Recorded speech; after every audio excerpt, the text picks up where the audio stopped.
Bienvenue dans la saison 2 de Oser, l'émission qui part à la rencontre des professionnels investis dans la construction d'un monde durable pour explorer avec eux comment s'engager dans leur métier pour avoir de l'impact et accélérer le passage au monde d'après.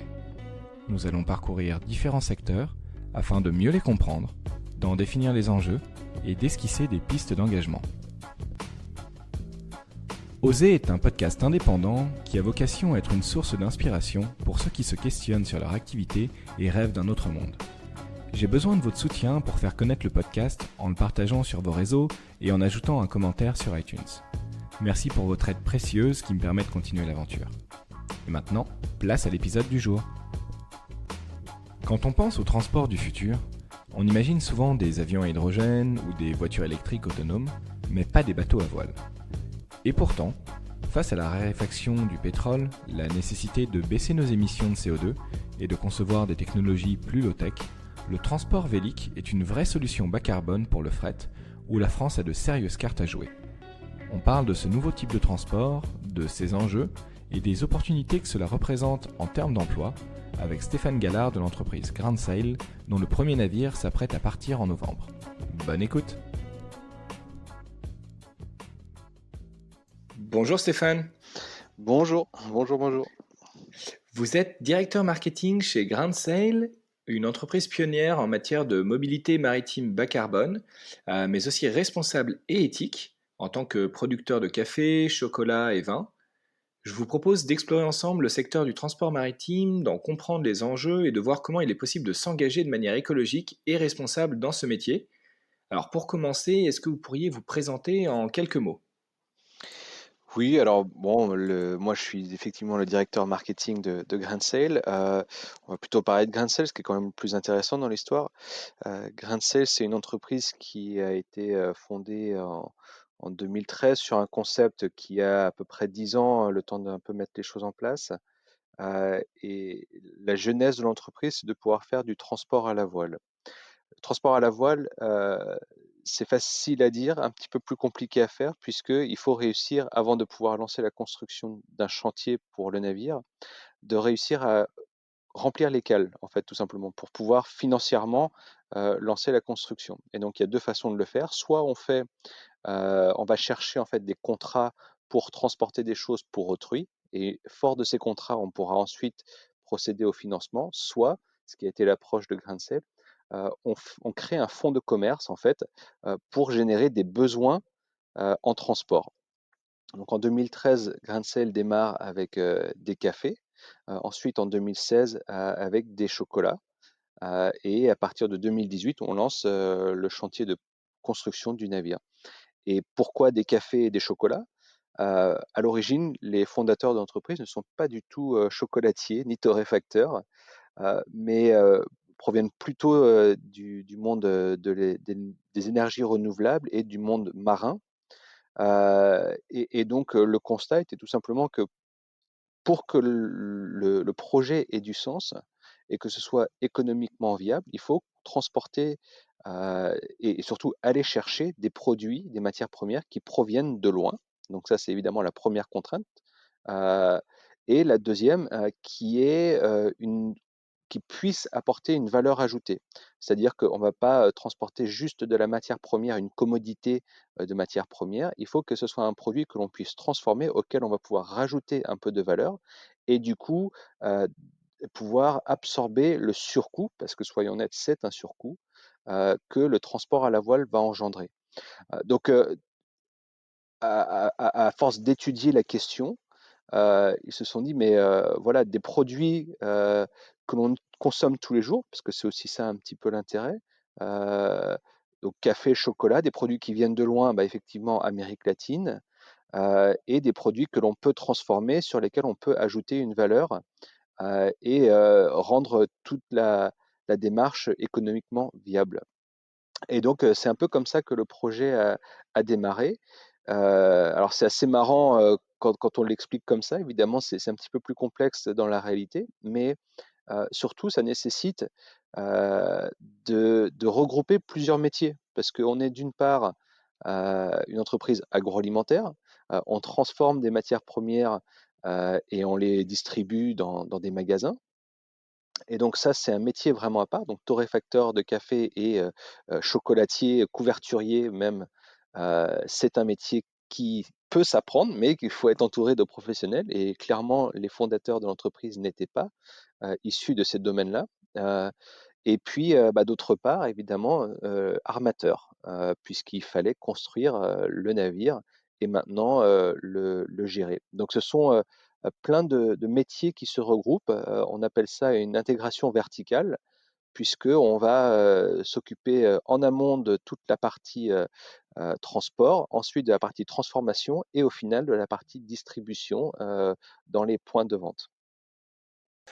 Alors, je suis vraiment très heureux de vous avoir avec nous aujourd'hui parce qu'effectivement, on va pouvoir parler de 2 métiers à la fois, celui, du transport maritime, mais aussi, celui de producteur, responsable, et de producteur, en l'occurrence, donc de café et de chocolat.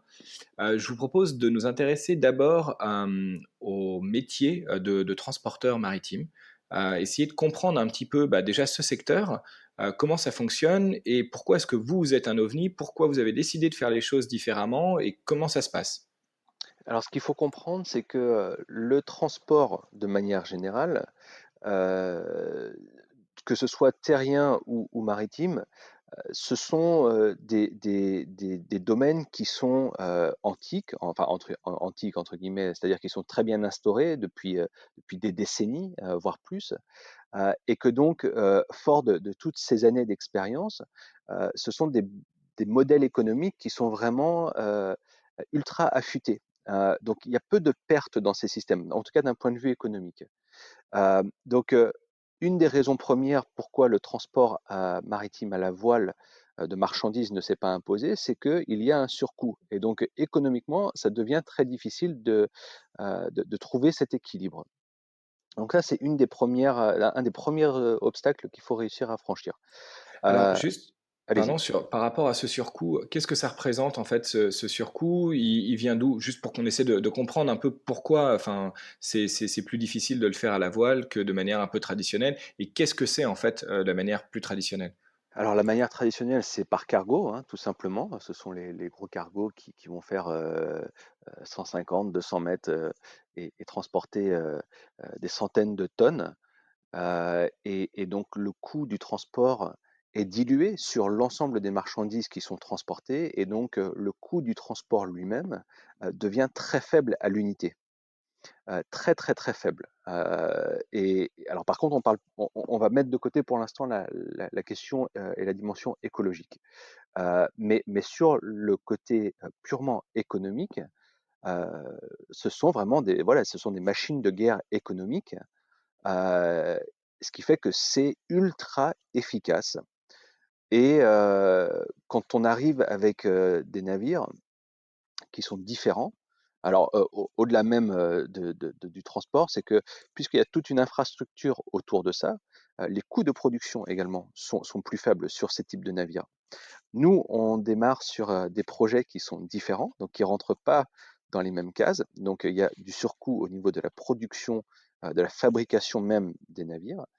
Et on ne va pas immédiatement se lancer sur des navires qui font 150 mètres et avec des capacités de charge qui sont extrêmement importantes. Donc, puisque les navires sont aussi plus modestes, le coût à l'unité était effectivement plus élevé. Nous, sur une tablette, alors aujourd'hui, ça c'est basé sur des estimations à partir du premier navire que l'on a construit, qui a une capacité de charge de 50 tonnes maximale, ce qui nous permet de rapatrier en France, puisqu'on fait 2 traversées par an, euh, entre, allez, euh, entre 65 et 90 tonnes peut-être, parce qu'on ne peut pas tout à fait charger à 100% de la cale, puisque voilà, il y a un peu de perte. Forcément, quand on organise les choses, c'est un petit peu un puzzle, donc on n'arrive jamais à complètement caler tout parfaitement. Mais bon, entre 65 et 80, 90 tonnes de matières premières par an, ce qui nous permet de fabriquer, allez, on va dire, pas loin des 2 millions de tablettes par an. Sur des quantités comme ça, on estime à peu près 10 centimes le surcoût de ce transport. ce qui est faible sur un produit plaisir tel que le chocolat. Mais ce serait beaucoup, par exemple, sur d'autres types de produits. Et ça pourrait devenir prohibitif, notamment quand on parle de matières premières qui n'ont pas forcément une forte valeur ajoutée. On peut imaginer, on nous avait déjà posé la question, pourquoi pas transporter des bananes, par exemple. Bah là, 10 centimes sur une banane, ça fait une grosse différence. Là, on n'est plus du tout sur les mêmes grandeurs et sur les mêmes proportions. Donc c'est vraiment une équation économique qui rend le transport à la voile aujourd'hui compliqué. Pourquoi on est un ovni? Parce que on est le premier voilier cargo, donc c'est-à-dire un voilier qui est normé pour la marine marchande internationale au monde, tout simplement. Donc on est le premier voilier qui va pouvoir faire du transport de marchandises, tout simplement. Donc ça nécessite beaucoup de réflexion sur la conception d'un tel navire, tout d'abord, et évidemment, au-delà de la construction en tant que telle, il y a plein de questions sur les dimensions, on va dire, législatives ou légales, juridiques, puisque aujourd'hui, il n'y a pas de cadre pour le transport de marchandises à la voile. Il y a des cadres pour les cargos, il y a un cadre pour le transport de personnes, donc le transport de plaisance à la voile, mais il n'y a pas de cadre pour le transport de marchandises à la voile. Et donc, on a dû travailler avec différents partenaires, notamment les affaires maritimes, des bureaux d'études, des architectes navals, etc., pour interpréter des textes en fait et réussir à appliquer en fait des textes qui n'étaient pas tout à fait applicables. Donc à terme, on s'attend à ce qu'il y aura un cadre législatif qui sera déterminé pour encadrer, parce que fort heureusement, même si on est les premiers, on n'est pas les seuls. Et donc, c'est là où ça devient important justement de pouvoir légiférer et apporter un cadre spécifique, euh, parce que les normes telles qu'elles sont rédigées ne sont pas forcément applicables au travail que nous, on va faire. Donc là, on a d'une certaine manière, on va dire, un petit peu essuyé les plâtres. Et donc, ce sont d'autant plus d'obstacles qui sont difficiles à franchir. Donc, clairement, dès qu'il y en a un qui l'a fait, la voie est ouverte et ce sera plus facile pour les autres et pour nous-mêmes, puisqu'on a démarré avec un navire, mais on est déjà en train de concevoir un deuxième navire qui, lui, du coup, sera plus gros. Là, donc, j'ai expliqué sur le premier navire, on a une capacité de charge qui est à peu près de 50 tonnes. Le deuxième, on envisage, sur la conception initiale, là, on est parti sur un cahier des charges pour pouvoir transporter 250 tonnes. Ah oui, on No- n'est pas du tout sur, et non, sur les mêmes, non, pas du les tout. mêmes capacités. Exactement. Et il y a d'autres projets qui, eux, sont même plus déjà. Donc ça, c'est voilà. Il va falloir, quand on fait sur un petit navire, alors il y a certaines choses qui sont plus complexes, certaines choses qui sont plus faciles, mais clairement, quand on rentre dans des plus gros navires avec plus de marchandises, etc., etc., et puis surtout plus d'acteurs, on se rend bien compte de la nécessité de pouvoir avoir un cadre juridique qui est clair, aussi bien pour les autorités qui vont valider et donner les permis de navigation, que pour les constructeurs qui vont savoir ce qu'il faut faire, sur quel texte s'appuyer pour prendre les bonnes décisions. Et c'est vrai que nous, on a dû, certaines, à certains moments, en fait, reprendre des dessins du navire, changer des équipements qui avaient été prévus, etc., parce que voilà, on n'avait pas forcément la visibilité initialement. Donc on l'a appris en faisant. Le navire, on avait prévu 1 an de construction, il aura pris 2 ans. Donc voilà, c'est comme ça.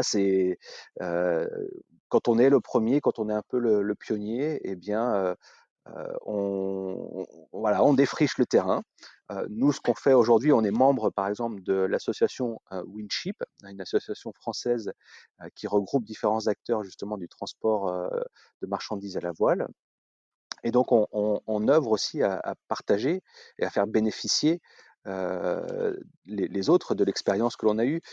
Donc, chacun aura ses propres obstacles, ses propres sa propre expérience à se faire, etc. Mais ce retour déjà d'expérience est important pour faire avancer toute la démarche et toute la filière de transport maritime à la voile. Et alors, je me posais la question, aussi au niveau des infrastructures, déjà, est-ce que vous pouvez utiliser les mêmes ports que les bateaux de fret, actuels, les cargos? Est-ce que vous utilisez les mêmes routes, entre l'Amérique latine et la France? Comment ça se passe à ce niveau-là? Alors, nous, on a fait le choix initialement, ce qui est corrélé en fait à notre besoin en production.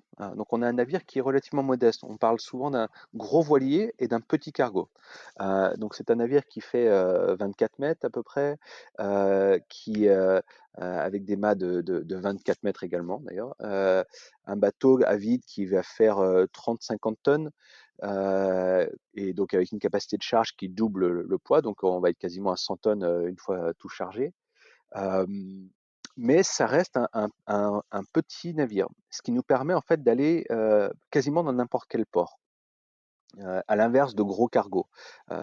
Et sur le prochain navire, on estime qu'il sera, alors il n'est pas finalisé, complètement conçu, mais il sera entre 40 et 60 mètres sûrement. Et là aussi, on pourra aller dans la plupart des ports. À partir du moment où on dépasse les 80 ou 100 mètres, là, on est limité au niveau des installations, des infrastructures portuaires. Et donc, on ne va pas pouvoir aller partout. Ça va limiter au niveau de la capacité d'accueil. Donc, nous, on a moins ce problème-là avec un navire plus modeste, on va dire. Par contre, il faut quand même à l'arrivée avoir les équipements pour pouvoir décharger ou charger d'ailleurs même. Donc on ne peut pas non plus aller dans un port de plaisance, ce qui n'aurait pas de sens. On est sur du transport de marchandises et donc il faut avoir du personnel et des équipements adaptés pour pouvoir charger, décharger, accueillir le navire dans les bonnes conditions quand même. Donc voilà, on a un peu de flexibilité là-dessus. Pour les routes, on va d'abord à New York. On va pas directement en Amérique latine. On va d'abord à New York où on sera chargé de vins français, donc bio, biodynamique et nature, que l'on va décharger pour distribuer dans la Grande Pomme et puis un peu les alentours. Ensuite, on descendra dans les Caraïbes pour nous approvisionner en cacao principalement, en masse de cacao principalement, avec un peu de café, mais aujourd'hui, Grain de Sel, c'est 90% de chocolat. Donc clairement, le navire va suivre nos besoins de production et on reviendra. Donc on va passer par le nord à l'origine, enfin à l'aller plutôt, pardon. Euh, à l'aller, on va passer, on va faire une route plus vers le nord qui va aller directement à New York. Ça nous permet d'éviter le risque cyclonique. Et puis après, on redescendra, du coup, on longera la côte est américaine pour arriver dans les Caraïbes, Caraïbes et puis peut-être un petit peu du nord de l'Amérique du Sud. Ça va dépendre des routes et des années. Et puis après, on remontera, on passera vraisemblablement autour des Açores, peut-être même qu'on s'arrêtera si besoin, avant de revenir à Morlaix. Enfin, à Saint-Malo pour être plus précis, le port d'attache du navire étant à Saint-Malo. Et pourquoi ce choix, de partir, sur du fret à voile, en fait? C'est quel est l'intérêt? Pourquoi? Eh bien, en fait, il s'agit à notre petite échelle, hein, on ne va pas tout révolutionner, on ne va pas tout changer, mais à notre petite échelle déjà de dire que euh, on peut, dans un monde moderne, où l'on a pris l'habitude de pouvoir consommer différents produits qui proviennent de loin, euh, là où il y a une conscience générale sur ce qu'on consomme et sur l'origine des produits que l'on consomme et l'impact sur l'environnement que toute notre consommation de manière générale peut engendrer. Donc on a tendance, pour beaucoup, à favoriser le local et le bio. Ça marche très bien avec beaucoup de produits. fort heureusement. Mais typiquement, des produits de tous les jours, tels que le café et le chocolat, on ne les aura jamais en local. On n'a tout simplement pas la production, proche de nous pour pouvoir le faire. Donc cela, engendre, des questionnements sur, eh bien, est-ce qu'on arrête de consommer tout simplement ces produits? La réponse est très vraisemblablement non. Aujourd'hui, trop de personnes apprécient ces produits. Donc la réponse est plutôt autre part, c'est-à-dire comment est-ce qu'on peut continuer à avoir une démarche vertueuse, tout en, ne sacrifiant, pas sur tous les points de notre, consommation quotidienne. Et donc c'est là où le transport à la voile, prend tout son sens puisqu'on va pouvoir, limiter, grandement l'impact carbone, tout en permettant d'avoir des bons produits qui proviennent de loin. Donc en local, donc dans les pays producteurs, on travaille avec des fournisseurs, des agriculteurs qui travaillent en bio. Donc tous nos produits sont certifiés bio. Donc on a aussi, on s'assure de l'impact écologique, en local, en favorisant une culture raisonnée, de ces produits et on les rapatrie, de manière décarbonée, dans des usines qui sont optimisées, là également d'un point de vue, énergétique et après on les transporte, enfin on les distribue, dans un rayon, on va dire, relativement, diminué, pour être au plus proche de nos, consommateurs. Donc aujourd'hui, on a un point de production en Bretagne. On vend, dans la Bretagne, un petit peu dans les Pays de la Loire et un petit peu en Normandie. On est, déjà en train de finaliser là, l'acquisition d'un terrain à Dunkerque, pour pouvoir approvisionner le nord de la France et l'Île-de-France, et peut-être un petit peu la Belgique. Donc l'idée c'est que, on ne veut pas, faire tout ce travail pour après, voyager des kilomètres, des centaines, des milliers de kilomètres, par camion, sur terre. Donc pouvoir dupliquer en fait le modèle sur d'autres ports, pour pouvoir approvisionner différentes régions, du pays. Et avec, les bateaux à voile que vous avez, est-ce que c'est envisageable de même remonter le long des rivières ou il faut un port, je veux dire sur les côtes du pays?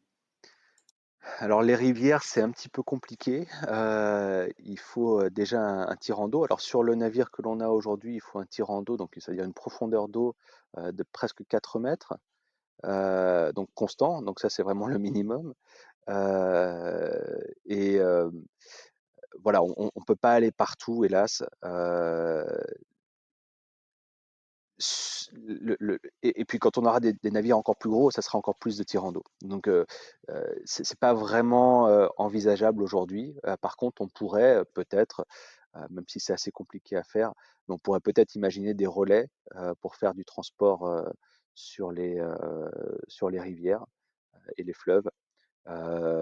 Aujourd'hui, voilà, on va dire que on essaye de contrôler ce que l'on peut contrôler, en utilisant, déjà en faisant preuve un peu d'ingéniosité. Donc, clairement, ce navire, de ce voilier cargo, ce premier voilier cargo est l'exemple même. Après, on essaye de faire des choix également, tout en reconnaissant la limite, euh, de ce qui est également disponible autour de nous. Donc, on reste à l'affût de différentes solutions qui pourraient se présenter, mais il est certain heu, on peut pas tout révolutionner non plus. Donc ça, c'est aussi un peu la limite, de la stratégie. Heu, C'est-à-dire que nous, on est, aussi dépendant de toute une infrastructure et tout un écosystème autour de nous. Et déjà qu'on a fait une démarche forte par rapport à la construction d'un navire qui engendre un surcoût, il est difficile de continuer à faire, du surcoût et du surcoût et du surcoût sur tout l'ensemble, des activités, au risque d'avoir du coup un produit qui n'est plus abordable pour, le plus grand nombre. Donc ça, c'est un équilibre qui est, heu, qui est frustrant parfois, parce qu'on aimerait, pouvoir faire plus, et on travaille, avec nos différents fournisseurs, nos différents partenaires, justement pour les encourager à aller plus loin, heu, que ce soit sur le transport, sur les packaging, sur, voilà plein de choses. Mais effectivement, on a déjà on va dire, énormément à gérer avec le côté armement maritime que on accepte aussi que l'on ne peut pas tout changer du jour au lendemain. Alors c'est marrant, la première fois que j'ai entendu parler du transport maritime à voile, c'était par Nicolas Hulot, qui disait, voilà, moi je crois vraiment dans le futur du transport maritime grâce à la voile. Et je me disais, enfin, honnêtement, enfin, qu'est-ce qui lui est passé par la tête? Et après, j'ai découvert Grain de Sel et les autres entreprises qui sont engagées dedans. Et aujourd'hui, je me demande qu'est-ce qui bloque, comment est-ce qu'on fait pour accélérer en fait cette mutation du transport maritime vers du transport maritime à voile, qui est effectivement beaucoup moins carboné que le fret actuel. Alors, il y a déjà, nous, on est en train de démontrer que c'est possible. Donc, d'une certaine manière, on est en train d'abattre les barrières.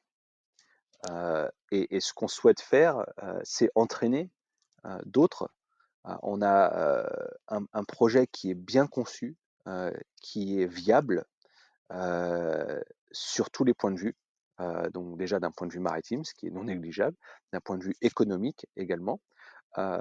Donc il faut justement démontrer que c'est faisable. Notre approche et notre solution ne sera pas forcément la solution pour tous, et c'est pas grave. Au contraire même, il faut qu'il y ait une multiplicité de solutions pour que le transport à la voile s'instaure de manière viable et durable. Donc nous, je pense qu'on fait partie des premiers qui vont euh, être un petit peu en avance, mais qui vont abattre ces barrières qui jusqu'à aujourd'hui n'ont pas été vraiment franchies. Ce qui reste pour que, euh, on va dire, beaucoup de personnes s'y mettent, eh bien, d'une part, je pense plus d'exemples comme les nôtres pour montrer que c'est vraiment faisable. Je pense qu'il y a encore beaucoup de personnes qui sont un petit peu sceptiques, ce qui peut se comprendre également, hein.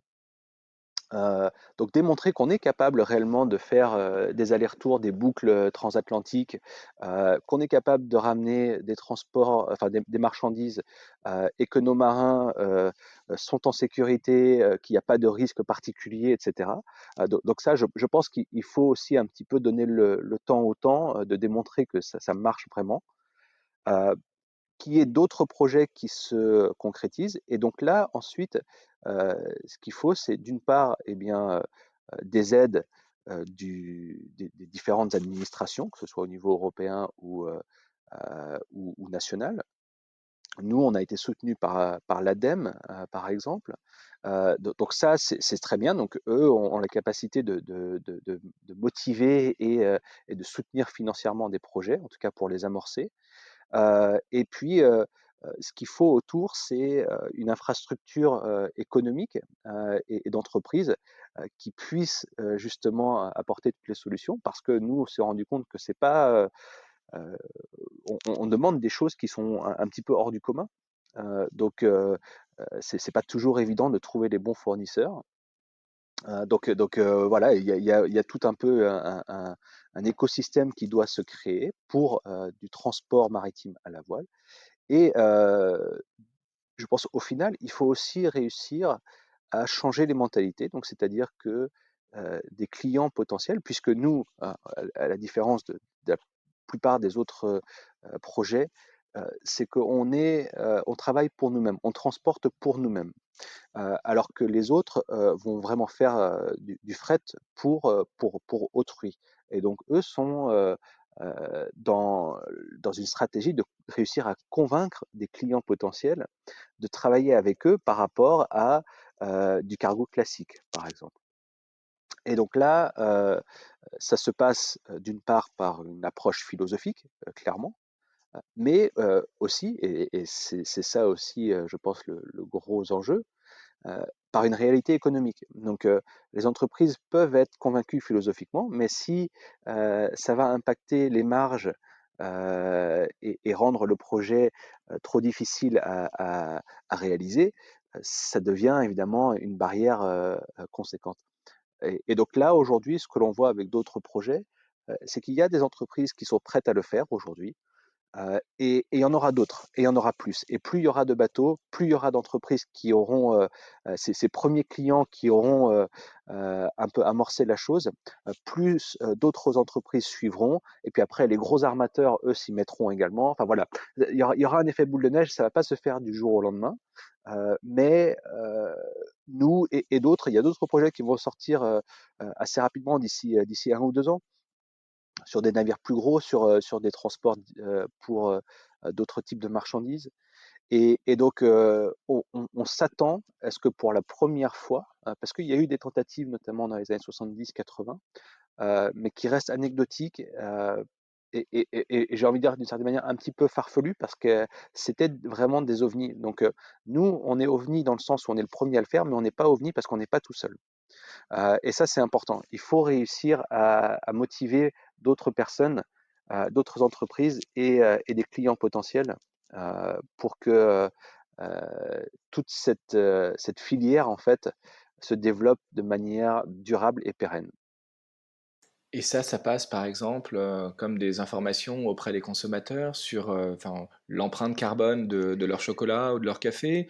Ça passe par, du recrutement dans des écoles, pour des ingénieurs, des commerciaux et autres par quoi ça passe?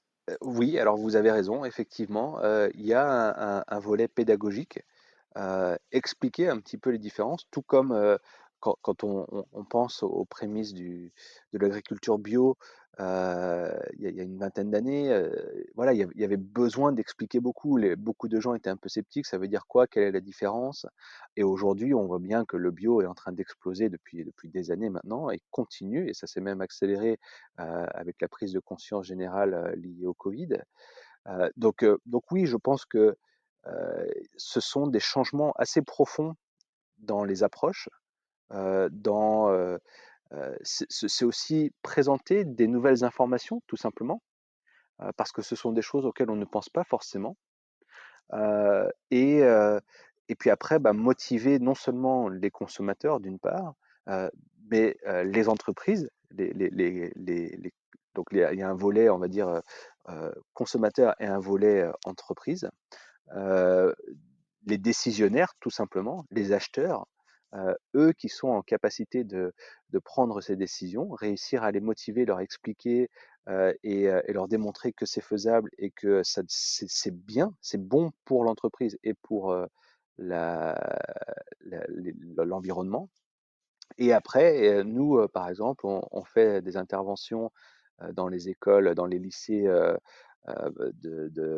pour la formation des futurs marins, dans les institutions d'études supérieures pour donc les écoles maritimes, hein. Donc nous, on collabore avec eux. On a, alors ce premier voilier cargo étant assez modeste, on ne va pas pouvoir accueillir à bord des apprentis, des marins, mais le prochain navire, il est prévu qu'il y ait de la place pour justement accueillir des marins, pour les former. Donc ça fait partie de tout ça, effectivement. Et puis, bah, évidemment, les médias ont un rôle à jouer aussi, puisqu'elles sont en mesure de pouvoir relayer ces messages et montrer des belles initiatives. Donc, c'est un tout, et en fond de toile, on va dire, il y a une dimension, une volonté politique qui doit être aussi visible, parce qu'au final, c'est eux qui sont capables d'accélérer des développements, ou de financer aussi des initiatives. Donc, c'est un tout, il est certain. Nous, on le voit très bien sur Grain de Sel, au niveau de la vente de nos chocolats et des cafés. Euh, en l'espace de alors le chocolat, la partie chocolaterie de Grain de Sel a démarré en 2016. Ça fait que 4 ans, c'est vraiment très récent. Avant ça, on faisait un peu de café, on démarrait tout juste. Donc, le chiffre d'affaires a été relativement bas. Donc on va dire vraiment à partir de 2016, quand les chocolats ont démarré. Euh, Cette année, on va franchir la barre des 5 millions d'euros de chiffre d'affaires. On reste une entreprise très petite, mais en 4 ans, atteindre ce chiffre d'affaires démontre quand même que notre concept résonne auprès des consommateurs. Il y a une prise de conscience générale, il y a une attente pour avoir des produits qui sont plus vertueux. Et que ce soit sur le côté bio, sur le côté produit en local ou le côté transport à la voile, j'ai envie de dire, peu importe, c'est peut-être un tout, mais certainement le transport à la voile fait partie aujourd'hui des préoccupations, non pas le transport à la voile en particulier, mais la dimension écologique de mon achat a une importance aujourd'hui auprès des consommateurs. Donc nous et d'autres, je pense, auront la capacité à apporter d'autres solutions aux consommateurs qui se posent ces questions-là. Et puis au fur et à mesure, comme on peut le voir avec le bio par exemple, eh bien ça va s'étendre à plein de types de produits et ça ne sera pas juste des produits un petit peu plaisir comme les nôtres. Ça sera à l'avenir, on peut l'espérer, tout type de produits de consommation du quotidien. Alors, moi, je suis assez d'accord avec vous. Il y a d'abord cette prise de conscience au niveau du consommateur, mais pas que. Quand on regarde les récents rapports de l'Agence internationale pour l'énergie qui nous expliquent que, en gros, en Europe, en tout cas, par rapport aux pays producteurs en pétrole chez qui l'Europe se fournit, d'ici 5 à 10 ans, il y a presque la moitié des possibilités d'importation de pétrole qui sont mises en danger par le fait que ces pays ont atteint leur pic pétrolier ou vont l'atteindre dans les années qui arrivent. On se dit qu'effectivement, penser le transport maritime à voile est vraiment un métier d'avenir. Euh, et en plus de ça, alors dans ce podcast, dans Oser, on parle beaucoup aussi aux gens qui sont en reconversion, qui se posent des questions, qui sont un peu désenchantés.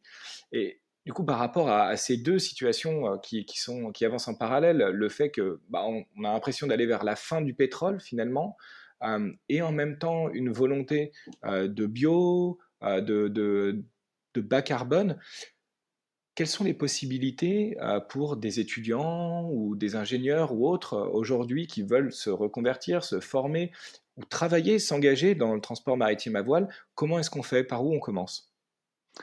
Ouf, c'est une grosse question. Aujourd'hui, je pense qu'il y a encore peu, voire trop peu, hein, de formations qui sont vraiment liées à l'économie verte.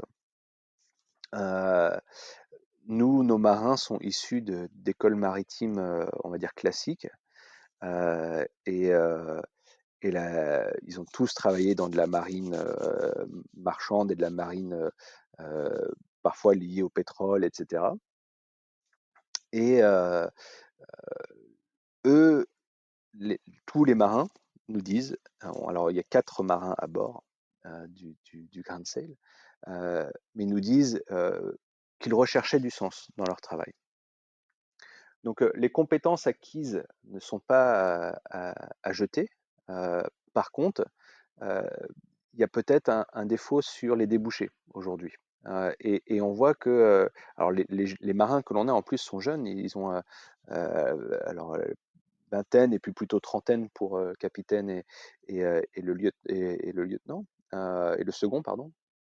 Mais euh, ce sont des formations de base qui sont tout à fait adaptées, euh, mais peut-être qui n'ont pas suffisamment de débouchés derrière sur des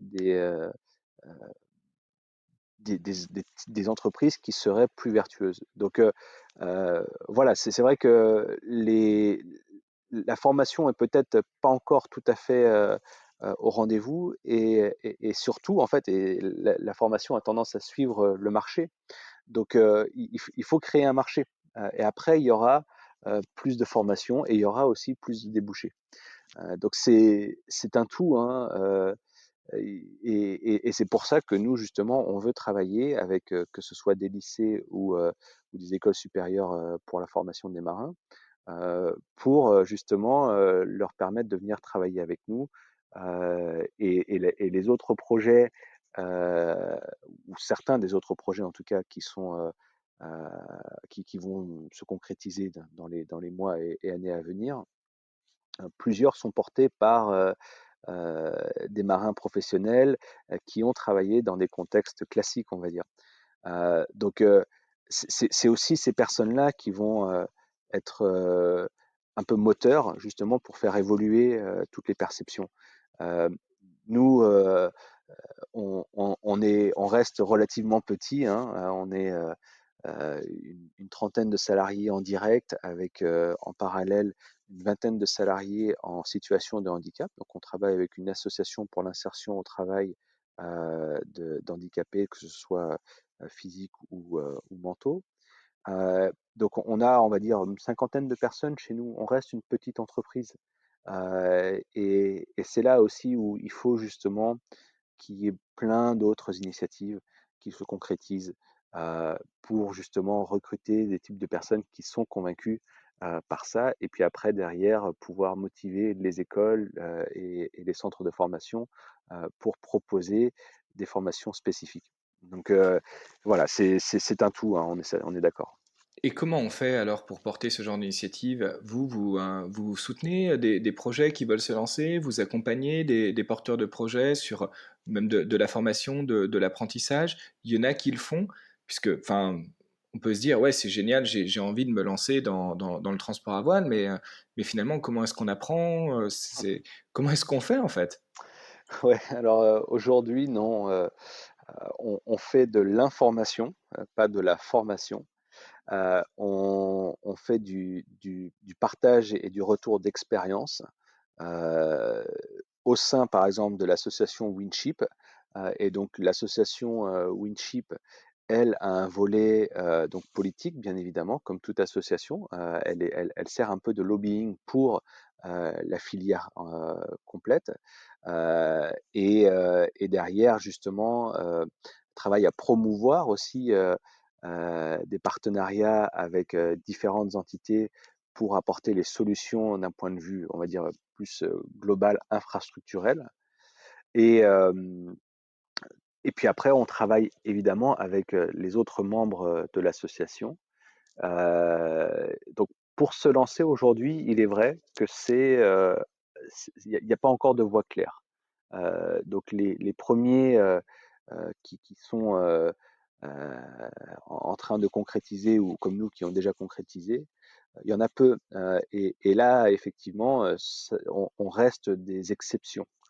Euh, mais moi, je peux compter déjà sur les doigts d'une main les projets qui sont en phase de se concrétiser d'ici, on va dire, 1 à 2 ans. Donc déjà, il y aura plus qu'aujourd'hui. Et dans 10 ans, et dans 5 ans, il y aura plus encore. Donc je pense que euh, les opportunités sont aujourd'hui assez limitées.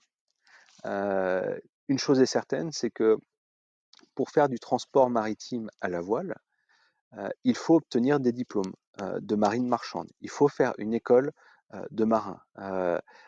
Nous, on a des personnes qui collaborent avec nous, qui ont fait de la voile de plaisance, donc du transport de passagers sur des gros voiliers même, hein. Euh, mais ce sont des très bons voileux, mais ils ne sont pas habilités, n'ayant pas les diplômes, pour faire du transport maritime de marchandises. Et donc ça, c'est aujourd'hui quand même la condition sine qua non, puisqu'on est assujetti aux normes internationales de marine marchande. Il faut que le personnel navigant soit issu des écoles formatrices, justement, avec tout le cursus associé pour obtenir un diplôme de marin. Donc ça, en tout cas, ça reste quand même la base. Tout marin n'est pas voileux, par contre, et tout voileux n'est pas, je ne vais pas dire n'est pas marin, mais n'est pas marine marchande. Donc ce sont des compétences complémentaires. Alors beaucoup de marins sont quand même voileux dans leur temps libre, mais nous aujourd'hui on est sur des compétences hybrides puisqu'il n'y a pas de formation à proprement parler pour être marin à la voile de marine marchande. Donc nous on a des marins avec des diplômes, mais on a aussi des voileux. Et ils sont en mesure de faire ça, mais ça reste une hybridation de compétences.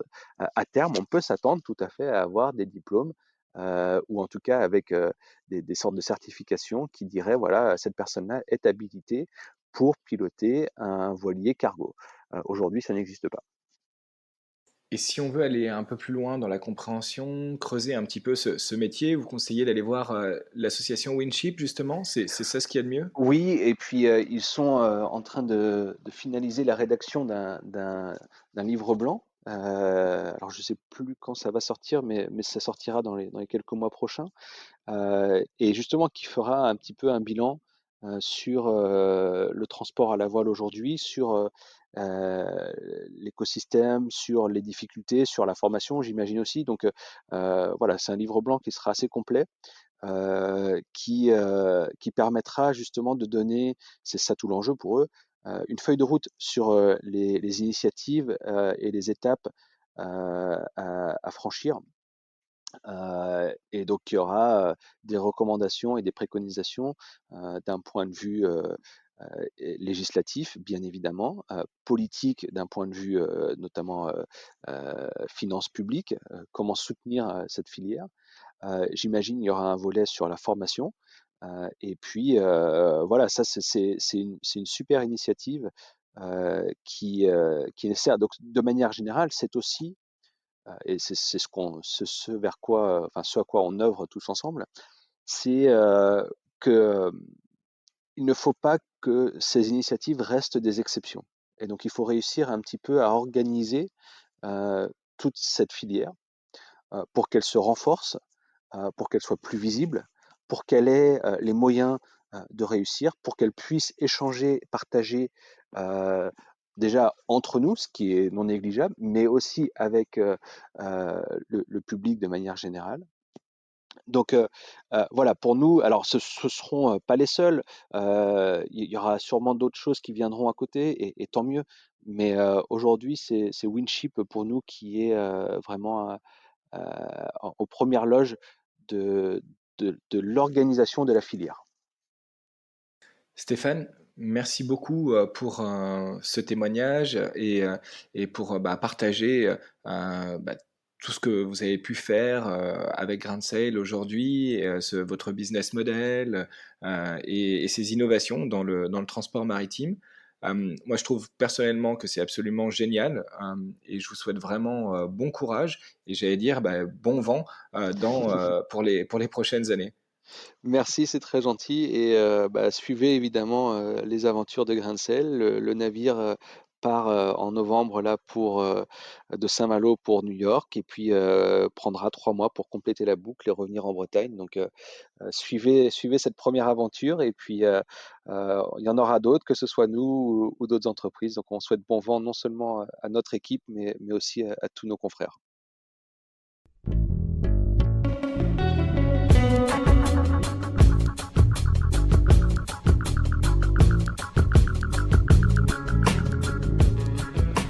Merci d'avoir suivi cet épisode. Si vous aimez l'émission, n'hésitez pas à vous abonner sur votre plateforme de podcast préférée, à mettre 5 étoiles et à le partager autour de vous. C'est une aide très précieuse pour faire connaître le podcast et me permettre de continuer l'aventure. Oser a vocation à être une source d'inspiration pour ceux qui se questionnent sur leur activité et rêvent d'un autre monde. À bientôt pour un nouvel épisode et d'ici là, osez!